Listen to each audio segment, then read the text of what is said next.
Mga fishmate, andito muli tayo sa ating pinupuntahang spot. Malakas ang alon. Ayan. Konti ang tao kasi normal day. Yung mga pasok sa trabaho, sa school. Ayan, may ilang estudyante na tumatambay, nagagala. Pero andun ang spot natin. Ayun, may natatanaw tayo ang ating mga ka-angler. Siguro may mga huli na yung mga yan. Naghukay kasi tayo ng bulate. Mahirap ng bulate ngayon kasi magtatag-init na. Ayan, nakahukay naman tayo, kaso kakaunti. Pero pwede na yan, hindi naman natin maubos ito maghapon. Napakahirap na ng bulate.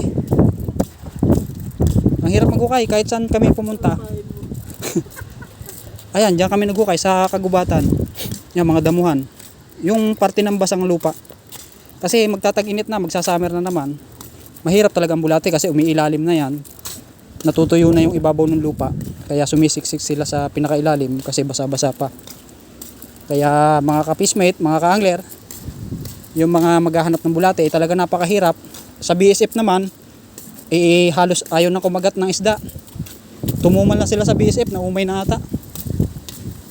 Weather din kasi yan, season. Parang tao din naman. Hindi naman laging sardinas. Hindi laging manok, hindi laging baboy. Kailangan iba-iba ang putahe.